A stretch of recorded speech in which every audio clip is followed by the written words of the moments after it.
বন্ধুরা good morning, শুভ সকাল। তো দেখো সব কিছু নিয়ে বসে পড়েছি। ঘরে যা ছিল বিনস, উচ্ছে, ক্যাপসিকাম, পেঁপে, আলু, টমেটো, আদা, রসুন সব নিয়ে বসে, পেঁয়াজ সব। আর আগে তো জানোই বুধবার মানে কর্তামশাইয়ের ছুটির দিন। এই কদিন ধরে এত রিচ খাওয়া হয়ে যাচ্ছে, আর দেখো তার মধ্যে আবার কি এনেছে। ভাল লাগছে না আমার। আমি আজকে একদম হালকা রান্না করবো আমার জন্য।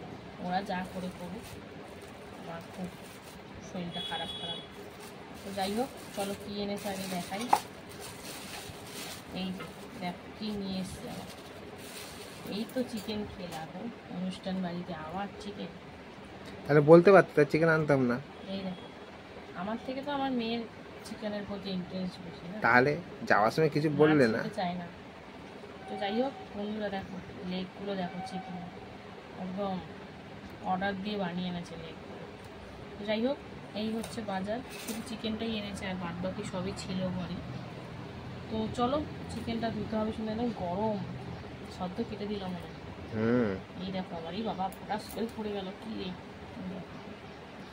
তো চলো মাংসটা ধুয়ে তারপরে আসছে, আবার এইসব কাটাকুটি করবো। তো বন্ধুরা, এই যে সবজি কাটতে বসে গেছি। তো ওখানে মাংসের আলু একটু কাটা হয়েছে অল্প করে। আমি আজকে আলু টালু খাবো না, তো আলু খেতে ভালোবাসি, কিন্তু আজকে একটু ভাবছি একদম হালকা নর্মালি স্যুপের মতন করে খাবো। তো গাজরটা এখন আনেনি, এগুলো কেটে নেব, তারপরে গাজর আনতে যাবে। গাজর, বিনস, পেঁপে, ক্যাপসিকাম সব দিয়ে হালকা স্যুপ করবো আমার জন্য। তাই জন্য ওদের মতনই আলু দিয়েছি অল্প করে। আর এই যে উচ্ছে ভাজা করবো গোল গোল করে। আমার না বেশ গোল গোল ভাজাটাই এখন বেশ ভালো লাগছে, পেঁয়াজ দিয়ে দেওয়ার থেকে। যেহেতু মাংস হচ্ছে তো, তাই আর থাক, সবাই পেঁয়াজ খাবে। আমার কথাটা বলছে পেঁয়াজ দিয়ে ভাজো, সবাই পেঁয়াজ খাবে। শরীর যখন হিট হয়ে যাবে তখন বুঝবে।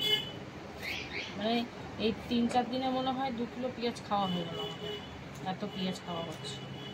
তো যাই হোক, ওই জন্য নর্মালি ভাজবো। এই দেখো বেশ অনেকটাই হয়েছে। এবারে কিন্তু কেটে নেবো বিনস। সব কটা বিনসই দিয়ে দেবো নাকি গো? পারলে দিয়ে দাও, রেখে দিলে নষ্ট হয়ে যাচ্ছে। আবার এখান থেকে মেয়েকে কটা আমার তরকারি থেকে বিনস তুলে দেবো। বিনস একটু ঝোল তোমার দিয়ে দেবো, কি আছে একটু হালকা হ্যাঁ, নাক শিক্ষাই তো বড়দের মতন খাবে সব, বাচ্চা কেউ বলবে না। সবাই হয়তো আমার ভিডিও দেখে ভাবতে পারে যে বাচ্চা মানুষকে এত রিচ দেয়, ও কিছুতেই খাবে না। আগে ছোট ছিল যেমন খাইছি তেমন, এখন প্রচুর প্যাকনা বেড়ে গেছে। আর ঝোল চাই। ঝোল চাই, শুধু ঝোল খেয়ে নেবে, বলে ঝোল দাও। আর তারপরে কি যে গ্যাস্ট্রিক হয় কি বলবো। তাই আজকে বুঝে শুনে এই ঝোলটা খাওয়াবো।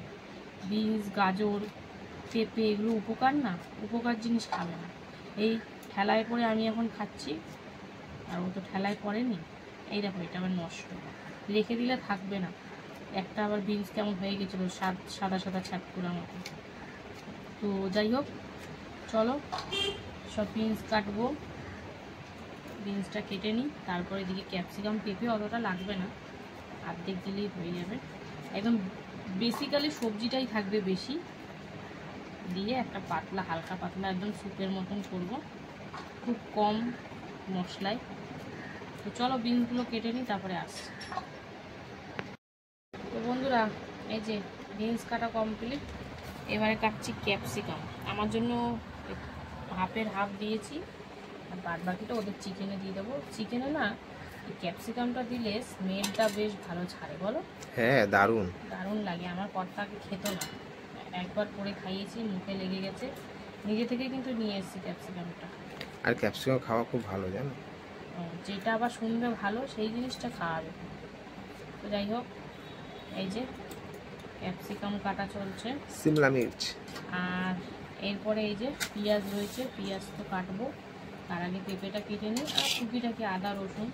আর এরপরে আবার গাজরও আনতে যাবে, গাজরটাও কাটতে হবে। আরে গাজরটা 500 টাকাটা খুচরো নেই, কেউ দিল না। পেঁপেটা দেবে তো, একটাও দানা নেই। দারুণ। তো এইটা দেবো আমার এই সিম্পল তরকারিতে। মানে পেঁপে তো সিদ্ধ খাই আমি, আজকে কিন্তু চিকেন দিয়ে স্টুয়ের মতন করব।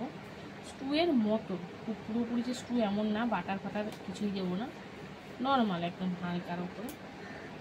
তো চলো, বলো না হালকা তেল মশলা দিয়ে। হ্যাঁ করবো। বেশি রিচ খাওয়া হয়ে যাচ্ছে কদিন ধরে, তাই জন্য আমি আজকে একটু এরকম সিম্পলি করলাম। ভালো লাগে না খেতে, কিন্তু শরীরের জন্য সবই করা দরকার। তো চলো পেঁপেটা কেটে, এখনও ভাত কিছুই বসাইনি, ভাতের চালটা ভিজিয়ে রেখেছি শুধু। তো চলো একবারে সরাসরি চলে যাব রান্নাতে, সঙ্গে থাকো। রান্না কিন্তু বসিয়ে দিয়েছি। তো দেখো এখানে কিন্তু মাংসের জন্য প্রথমে হলুদ দিয়ে আলুগুলো লাল লাল করে ভেজে নেব, আর এদিকে যে ভাত বসিয়ে দিয়েছি। তো চলো দুদিকে দুটো হচ্ছে, মাংসর আলুগুলো সুন্দর করে লাল লাল করে ভেজে নিই, তারপরে কী করি না করি শেয়ার করবো, দেখতে থাকো। এই যে মাংসের আলুটা ভেজে নিয়ে এবার কিন্তু বসিয়ে দিলাম গোল গোল করে উচ্ছে ভাজা, লবণ হলুদ মাখিয়ে নিয়েছি। তো একদম সুন্দর করে লাল লাল করে ভেজে নেব। আর এদিকে কিন্তু ভাত ফুটে গেছে, এবার আমি বন্ধ করে রেখে দেবো। তো চলো উচ্ছেটা ভাজা হোক, তারপরে আসছি। দেখো একদম সুন্দর করে লাল লাল করে কড়া করে ভেজে নিয়েছি, নাড়িয়ে নেবো, আরেক দফায় ভাজতে হবে। তো চলো, বেশ ভালো লাগছে দেখতে, গন্ধটাও দারুণ লাগছে। উচ্ছে ভাজা কিন্তু আমার খুব পছন্দের। চলো নাড়িয়ে নিই। বন্ধুরা উচ্ছে ভাজাটা কমপ্লিট, তারপরে কিন্তু জিরে করে নিবি, এখন পেঁয়াজ ভাজাভাজি চলছে। তো চলো তেল কিন্তু কম করে দিয়েছি, দেখো একদম সীমিত তেল। তো আমাদের খুব বেশি তেল দিয়ে চিকেন খেতে একদমই মারাই, যেমন এরপরে থেকে কত তেল বেরোবে চিকেন দিয়ে। তো তাই জন্য অল্প করে দিয়েছি, পেঁয়াজটা ভাজার মতন। তো চলো পেঁয়াজটা ভেজে নিই, একটু কালার চেঞ্জ হোক, তারপরে পেঁয়াজটা হালকার উপর ভেজে দিয়ে দিলাম এই যে চিকেন, আর দিয়ে দিয়েছি হলুদ গুঁড়ো। এখন ভালো করে মিশিয়ে চিকেনটা হালকা করে একটু ভেজে নেবো, তারপরে সব মশলাপাতি এক একে দিতে থাকবে। তো চলো সুন্দর করে নাড়াচাড়া দিয়ে নিচ্ছি। চিকেনটা হালকা কিন্তু ভাজাভাজি করে দিয়ে দিলাম আদা রসুন কাঁচা লঙ্কা বাটা, সাথে টমেটো, জিরের গুঁড়ো, ধনিয়া গুঁড়ো, একটু কালারের জন্য জাস্ট কাশ্মীরি লঙ্কার গুঁড়ো দিয়েছি। তো এখনও লবণটা দিইনি, একটু এই যে হালকা করে বাটিটা ধুয়ে জল দিয়েছি, জলটা একটু টানলেই তারপরে লবণ দেবো। তো চলো সুন্দর করে মশলার সাথে মিশিয়ে হালকার ওপর একটু কষিয়ে নিই। হালকার ওপর না, ভালোই কষাতে যাবে, কারণ কষতে কষতে তো মুরগির মাংস অর্ধেক রান্না হয়ে যায়। তো চলো এটা সুন্দর করে হোক, তারপরে আবার আসছি। এই যে কষাকষি চলছে, তারই মাঝখানে দিয়ে দিলাম ভেজে রাখা আলু আর লবণ। এবারে কিন্তু বেশ ভালোভাবে কষানো যাবে। তো চলো সুন্দর করে মিশিয়ে নিচ্ছি, আর কষতে কষতে এর মধ্যে এখনই দিয়ে দিলাম গরম মশলা গুঁড়ো, যাতে আমি সুন্দর করে আরও কষিয়ে নেব। খুব বেশি ঝোল করবো না, অল্পর ওপর ঝোল করবো। তো চলো সুন্দর করে কষাকষি হোক, তারপরে আবার দেখাবো তোমাদের। এই যে আমার জন্য চিকেনটা বসাবো, এখানে রয়েছে পেঁপে, চিকেনটা তলায় রয়ে গেছে, তাতে দেখাতে পারছি না।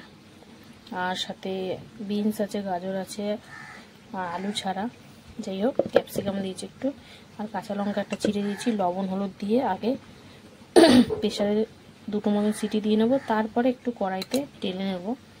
তো চলো এটা সিটি দিতে বসাবো, একদম রেডি করে রেখেছি। এই যে দিয়ে দিলাম এবারে কিন্তু চিকেন মশলা দিয়ে কষিয়ে নেব। আর এর মধ্যে এবার কিন্তু দিয়ে দেবো এই যে ক্যাপসিকামটা কিন্তু দারুণ গন্ধ ছাড়বে এখন।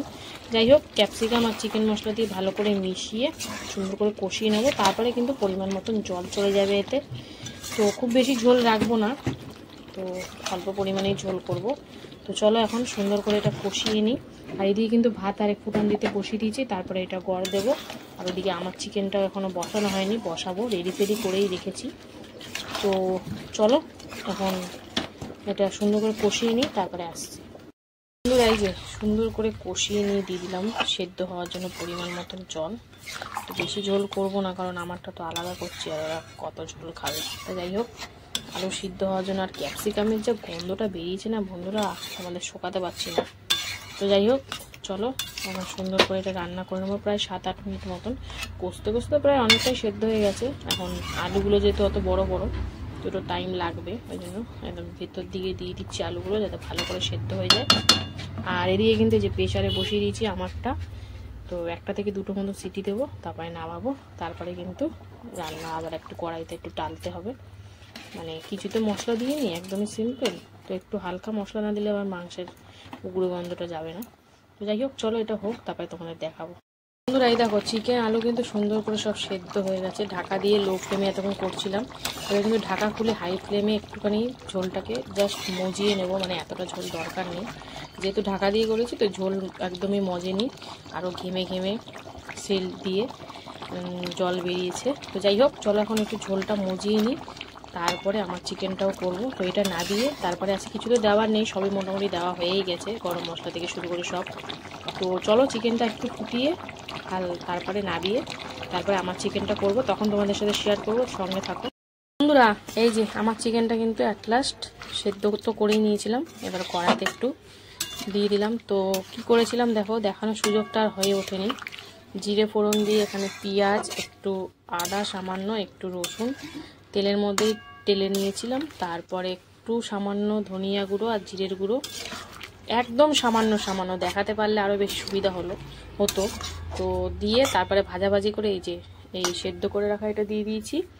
আর তারপরে এখন দিলাম একটুখানি সামান্য চিকেন মশলা আর দিয়েছি একটু গরম মশলা। এখন দিয়ে সুন্দর করে ফুটিয়ে কিন্তু নামিয়ে নেব। কালারটা দেখে আর ঘনত্বটা দেখে বুঝতেই পারছো কেমন হয়েছে, মানে কতটা কি মশলাপাতি দিয়েছি। একদম বাটা মশলা তো কিছুই দিইনি, ওই গুঁড়ো মশলা একটু সামান্য আর পেঁয়াজ আদা রসুন একদম কুচিয়ে। তো এই ছিল আজকের রান্না। কেমন লাগলো অবশ্যই কমেন্টে জানিও, আর ভালো লাগলে পাশে দেখো। তো চলো এখনের মতন টাটা, দেখা হচ্ছে দুপুরে খাওয়ার ভিডিওতে। হ্যালো বন্ধুরা, শুভ দুপুর। তো প্রতিদিনকার ন্যায় কিন্তু দুপুরের খাবার নিয়ে চলে এসেছি। তো দেখো মেনুতে যে কি কি রেখেছি। তো প্রথমেই তো রয়েছে দেখো গরম গরম ভাত, এখানে রয়েছে এক টুকরো গন্ধরাজ লেবু, পেঁয়াজ, শসা, খানিকটা লবণ নিয়েছি, রয়েছে গোল গোল করে উচ্ছে ভাজা, আর এই যে সবজি দিয়ে চিকেন। তো চলো খেতে শুরু করে দিই। কি কি সবজি আছে পরে সেটা তোমাদের বলবো। তো প্রথমে খাবো কিন্তু উচ্ছে ভাজা দিয়ে গোল গোল করে, বেশ অনেকটা ভাতই মেখে নিয়েছি। আর উচ্ছে ভাজা খেতে আমার কিন্তু আমার বেশ ভালো লাগে, বিশেষ করে এই গোল গোল উচ্ছে ভাজা খেতে দারুণ লাগে। তো কারা কারা একমত অবশ্যই জানিও। খুব বেশি কড়া না, এরকম মানে ভাজার সময় তো কড়া ছিলই, এখন একটু নেতিয়ে গেছে। তার সাথে একটু পেঁয়াজ কামড়ে বেশ জমিয়ে খেলাম উচ্ছে ভাজা দিয়ে। তো উচ্ছে ভাজা দিয়ে খাওয়া কমপ্লিট। এবারে খাবো কিন্তু ওই যে সবজি দিয়ে চিকেনের যে ঝোলটা করেছিলাম, তো সেইটা দিয়ে। এখানে সবজির মধ্যে রয়েছে পেঁপে, গাজর, ক্যাপসিকাম আর বিনস, আর কিন্তু সব কুচানো মশলা, যেমন রসুন একটু কুচিয়ে দিয়েছি, পেঁয়াজ আর আদা, আর সাথে এই যে গন্ধরাজ লেবু একটু চিপে নিলাম। তো বেশ ভালো হয়েছে ঝোলটা একটু লবণটা কম হয়েছে, ওই জন্য একটু লবণটা নিয়েছি। তো বেশ ভালো লাগছে গন্ধরাজ লেবু দিয়ে মেখে লবণ দিয়ে। আর সবজিগুলো তো বেশ ভালোই সেদ্ধ হয়েছে, বুঝতেই পারছো প্রেসারে সিদ্ধ করে নিয়েছি যখন, ভালো তো হবেই সিদ্ধ। তো বেশ ভালো লাগছে। আর সাথে পেঁয়াজ শসা তো রয়েছেই। তো হালকা পাতলা মাংসের ঝোল, খুব একটা এখন খাওয়া হয় না, কিন্তু খেলে শরীরের পক্ষে খুবই ভালো, এতে মশলাপাতি একদমই কম। তো এখন সব কিছু দিয়ে একটু খাবো, একটু পেঁয়াজ, একটু শসা, একটু মাংস, সব সবজি নিয়ে একবারে মুখের মধ্যে পুরে দিলাম। তো বেশ ভালো লাগছে হালকা পাতলা এই ঝোলটা। কেমন লাগলো আজকের ভিডিওটা অবশ্যই কমেন্টে জানিও, ভালো লাগলে পাশে থেকে